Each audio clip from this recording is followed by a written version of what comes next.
What if I told you that SpongeBob SquarePants went from a fun kids show to something so gross that parents had to leave the room? Ow! Okay, it's on my foot.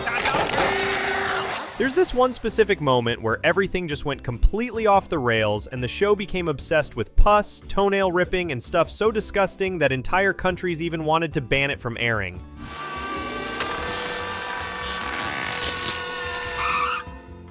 Early SpongeBob had like maybe 5 gross moments total across 3 whole seasons, but then suddenly we're getting entire episodes that are full of gross things. The craziest part? There's actual evidence of this transformation. Fans made compilation videos just to show how bad it got, and some episodes are still talked about as the most disturbing things ever put on children's television. We're gonna go through 5 phases here: the innocent stuff, the warning signs, the complete disaster that ruined everything, when gross became normal, and the absolute grossest point that nearly killed the show. Trust me, once you see the exact episode that started this nightmare, you'll understand why people say SpongeBob literally died in 2008. Before we continue the video, make sure you're subscribed to our channel. Early SpongeBob from seasons 1 through 3 used gross out humor sparingly and kept it completely innocent. The show had maybe 5 brief gross moments across 3 entire seasons, and they were all cartoonish and harmless. Steven Hillenburg knew what he was doing back then. He wanted SpongeBob to work for both kids and parents without being disgusting about it. The team took inspiration from classic cartoons like Looney Tunes, where someone gets bonked and sees stars, not realistic medical horror. These first 3 seasons from 1999 to 2004 were basically perfect and set up what SpongeBob was supposed to be. There was this unspoken rule in the early seasons that you can see if you pay attention. Any gross moment had to make sense, couldn't go on forever, and had to look like a cartoon, not something from a medical textbook. This wasn't by accident. Hillenburg and his team actually cared about not scarring kids for life.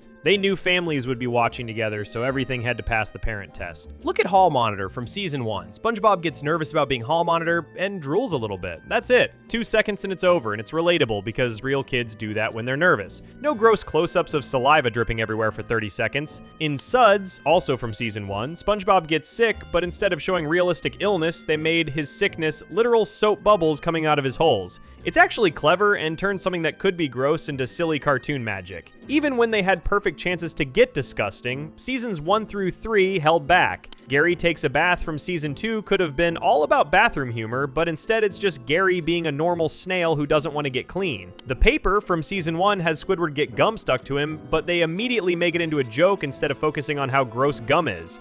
These episodes show the creators actually knew what they were doing. These moments worked because they helped tell the story. SpongeBob's drooling showed he was nervous, the soap bubbles were a creative way to show being sick, and kids could relate without wanting to throw up. Parents could actually watch with their kids without cringing.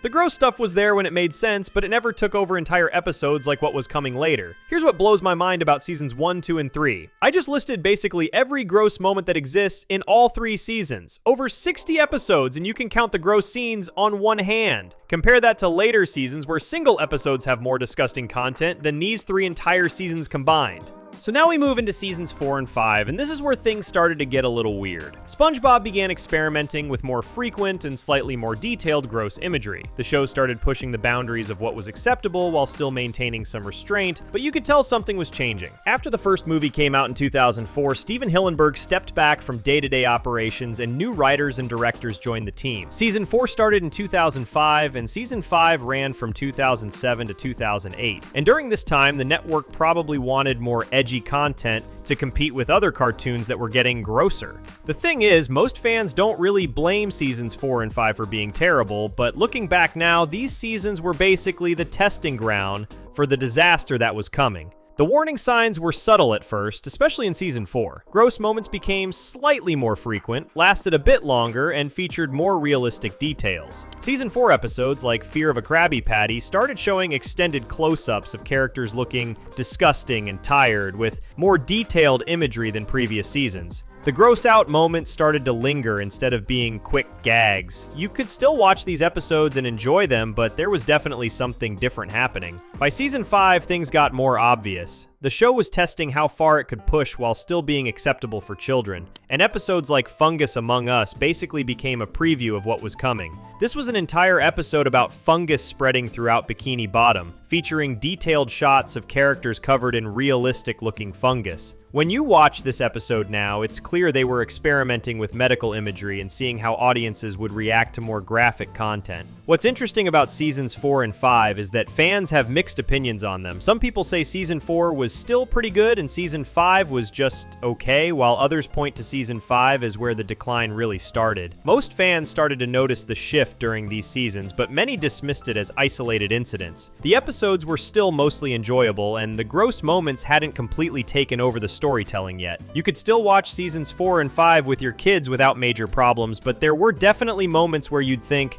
that was kind of weird, or they didn't need to show that. Looking back now, seasons 4 and 5 served as a testing ground for the complete disaster that was coming in season 6. The show learned that audiences would tolerate more graphic content, and unfortunately that gave them the green light to completely abandon restraint. These seasons basically set the stage for SpongeBob to transform from innocent cartoon humor into the gross-out obsessed nightmare it was about to become. But what do you think about season 4 and 5? I felt like they were kind of gross at times, especially compared to the earlier seasons. And trust me, what's coming in season 6 makes this look like a mild rash. You're about to see why fans call it the episode that killed SpongeBob.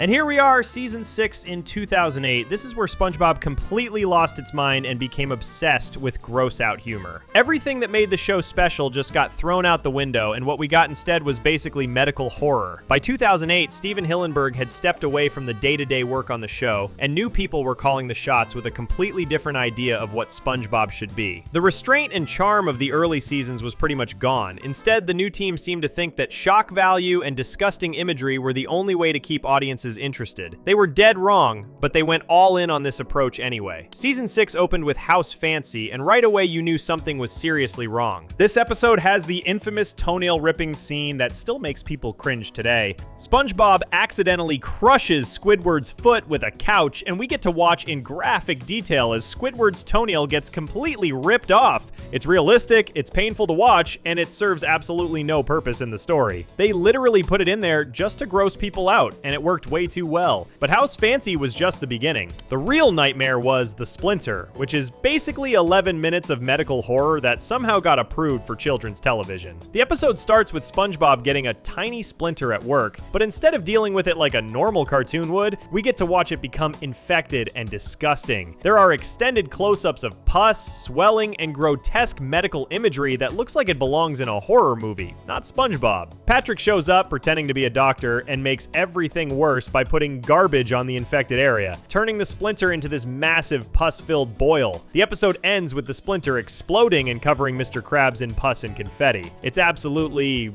revolting. And these weren't the only gross episodes in season 6. Porous Pockets had a scene where a clam is literally choking and gagging in disturbing detail. Pineapple Fever shows Squidward ripping his eyebrow off for no reason. Choir Boys has these gross close-ups of Squidward's veins and pimples that nobody asked for. The whole season was just obsessed with showing realistic bodily functions and medical problems in the most disgusting way possible. What really gets me is how fans still talk about season 6 even now. I've seen comments from people saying they bought the full season 6 DVD and literally had to stop eating lunch because of all the gross imagery. Other fans have said season 6 gave us the most regrettable episodes both for viewers to watch and for what Nickelodeon put on air. They call it mean-spirited, with SpongeBob being annoying and Patrick being unlikable, and mention that season 6 has both the Splinter and other terrible episodes like Boating Buddies. Parents immediately recognized that something had gone terribly wrong. These episodes were so disturbing that families couldn't watch them together anymore. Kids were getting grossed out and upset, parents were horrified that this was supposed to be SpongeBob,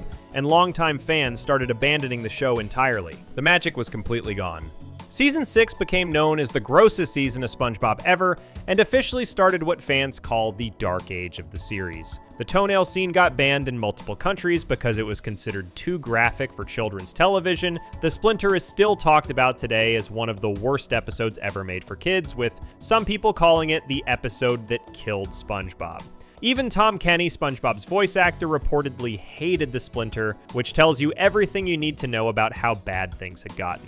But here is the wild part. It actually gets worse. You haven't even seen the episode where SpongeBob literally lets a monster try to eat Gary alive, and then blames Gary for it. Yeah, keep watching. So after the disaster that was season 6, you'd think the creators would realize they messed up and try to fix things, right? Wrong. Season 7 in 2009 and 2010 somehow made everything worse by normalizing all the gross imagery while adding a nasty, mean-spirited edge to it. What had been shocking in season 6 became just another Tuesday for SpongeBob writers. The creative team basically looked at all the complaints about season 6 and said, hold my beer. They apparently thought that controversy meant they were onto something big. It's like they completely misunderstood why people were upset and decided the solution was to crank everything up to 11. Here's where season 7 got really twisted. Instead of just showing disgusting stuff, they started combining it with genuine cruelty. Characters weren't just experiencing gross situations anymore, they were being tormented by them while everyone else laughed. The show had gone from innocent bathroom humor to something that felt genuinely sadistic. A pal for Gary is probably the perfect example of how messed up things had gotten. SpongeBob gets Gary this pet called Puffy Fluffy that looks like it crawled out of a horror movie. This thing has these massive drooling fangs and spends the entire episode trying to literally eat Gary alive. We get these close-up shots of its disgusting mouth and Gary running in terror, but here's the really sick part. SpongeBob completely ignores what's happening and blames Gary for everything. When Gary is literally being chased by a monster, SpongeBob tells him to be nice to Fluffy. When the thing is about to devour Gary, SpongeBob says, "Put Fluffy down right now, bad Gary." The episode ends with SpongeBob dragging Gary to work as punishment. It's depressing because it turns SpongeBob into this oblivious villain. Stuck in the Ringer takes a completely different approach, but ends up just as twisted. SpongeBob gets stuck in this ringer contraption and we see his body getting painfully compressed and twisted in realistic detail. But instead of helping him, Patrick makes it worse by permanently gluing him in place. When SpongeBob understandably gets upset about being trapped and unable to live his life, the entire town turns against him for having a negative attitude. They literally tell him to stop complaining about being stuck in a torture device. Since when did Bikini Bottom become this cruel? But season 7 wasn't done there. One Course Meal has Mr. Krabs deliberately trying to drive Plankton to suicide by exploiting his whale phobia, and we're supposed to laugh at Plankton's genuine terror? Keep Bikini Bottom Beautiful shows Squidward's house getting buried in mountains of rotting garbage. Squid's Visit has SpongeBob basically breaking into Squidward's house and redesigning it without permission, which crosses from annoying into genuinely creepy stalker behavior. The really disturbing thing about season 7 is how it made cruelty feel normal. Early SpongeBob had conflicts, sure, but they were resolved with understanding and friendship. Season 7 SpongeBob has characters actively trying to hurt each other, and when someone gets upset about being hurt, they're treated like the problem. It's like the writers forgot that these characters were supposed to be friends. Fans definitely noticed this shift toward meanness.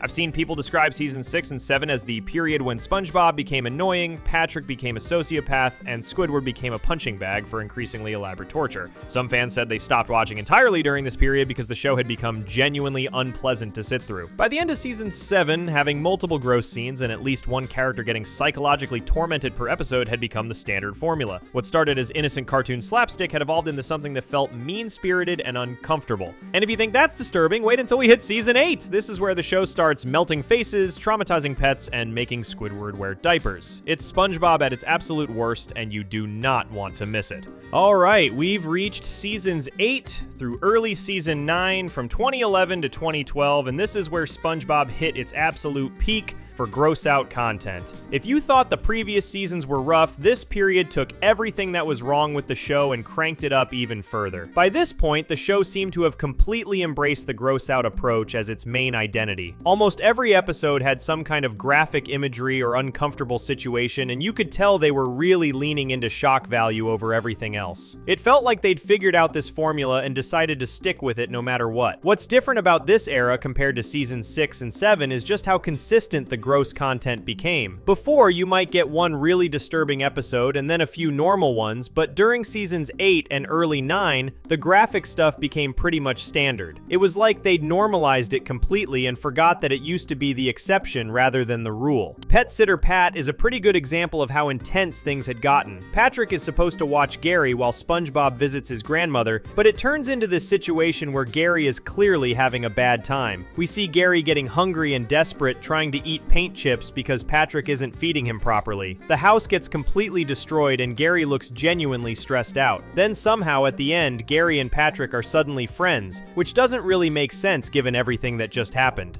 Squid Baby might be the most uncomfortable episode from this whole period. Squidward gets bonked on the head and starts acting like a baby, but the way they animate it feels really awkward to watch. We see adult Squidward in diapers and sucking his thumb while SpongeBob and Patrick try to take care of him like he's an actual infant. The whole concept just feels weird and the execution makes it even more uncomfortable. It's one of those episodes where you're not really sure what the joke is supposed to be. This era also had episodes like Demolition Doofus where Mrs. Puff gets hurt and then tries to get revenge on SpongeBob in pretty aggressive ways. Are You Happy Now has Squidward getting really depressed because he can't remember ever being happy, which feels heavier than what SpongeBob usually deals with. Smooth Jazz at Bikini Bottom is mostly just SpongeBob and Patrick being annoying for the entire episode without much else happening. You could tell that the overall quality was different during this time too. The animation didn't look quite as polished, and some of the voice acting seemed less energetic than before. It felt like the show was being made more quickly or with less attention to detail than the earlier seasons.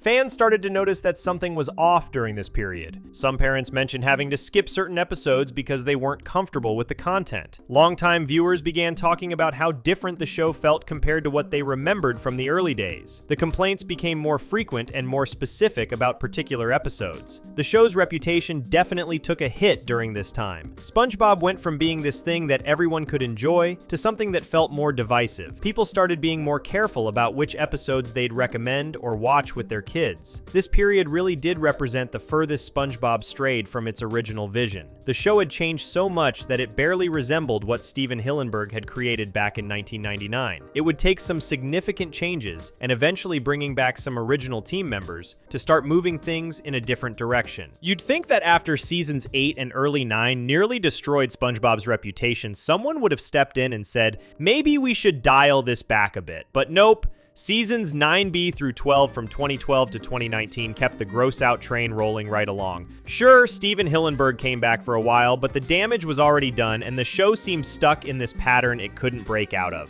What's interesting about this period is that while some episodes tried to recapture the old SpongeBob magic, the gross out episodes kept coming like clockwork. It was like the writers had two completely different approaches. Sometimes they'd make a decent episode that reminded you why you used to love the show, and then the next week they'd air something that made you wonder if they'd learned anything at all from the previous disasters. The gross content during this era wasn't quite as relentlessly awful as seasons 8 and early 9, but it was still way more frequent and graphic than anything from the Golden Age. They managed to normalize disturbing imagery to the point where episodes that would have been shocking in season 1 now felt like just another Tuesday. The bar had been lowered so much that only moderately disturbing counted as an improvement. Ink Lemonade from season 11 is a perfect example of how the show was still obsessed with bodily functions and gross out humor. The entire episode revolves around Squidward's ink gland and SpongeBob harvesting it to make lemonade. We get these detailed shots of ink being extracted from Squidward's body, and then people drinking it, which is just fundamentally gross. The episode treats it like it's this clever business idea, but really it's just another excuse to show bodily fluids. Cuddle E Hugs from season 11 takes a different approach, but ends up being equally disturbing. SpongeBob eats a rotten Krabby Patty and starts hallucinating this giant hamster that only he can see. The episode shows SpongeBob acting increasingly erratic and out of touch with reality while everyone around him thinks he's losing his mind. For a kid's show, it's a surprisingly realistic depiction of someone having a psychological breakdown, complete with other characters getting genuinely worried about SpongeBob's mental state. Season 12 gave us episodes like SpongeBob's Big Birthday Blowout, which had some decent moments, but also included Patrick getting his face melted off by cake batter in graphic detail. The Krusty Slammer shows the main characters getting thrown in prison and treated like actual criminals, which it feels way darker than classic SpongeBob ever got. These episodes mix normal SpongeBob content with randomly gross or disturbing moments that don't really serve any purpose. What's frustrating about this period is that you can tell some people working on the show understood what made early SpongeBob special, but they couldn't seem to completely let go of the gross out approach. It's like they were afraid that without the shock value, people wouldn't watch anymore. So you'd get episodes that were almost good, but then they'd throw in some unnecessary gross moment that ruined the whole thing. The fan reaction during this time was pretty mixed as well. Some people were just happy that SpongeBob wasn't quite as terrible as it had been during the peak gross years. Others pointed out that the show was still way grosser and meaner than it used to be, just not as extremely so. The standards had been lowered so much that not completely awful felt like a victory. Even with Steven Hillenburg's return for part of this period, the show couldn't seem to fully shake off the gross out obsession that had taken over. It was like the writers had forgotten how to make SpongeBob funny without relying on shock value and bodily functions. The DNA of the show had been fundamentally altered, and even the original creator couldn't completely fix what had been broken. This era proves that once a show goes down the gross out path, it's really hard to find its way back. Even when SpongeBob tried to return to its roots, it kept falling back into the same patterns that had made it unwatchable for so many years. The gross content had become so normal that removing it felt like losing part of what the show had become, even though what it had become was terrible. So when did SpongeBob become gross? Easy answer, 2008, season 6. House Fancy's toenail scene and the splinter basically ruined everything.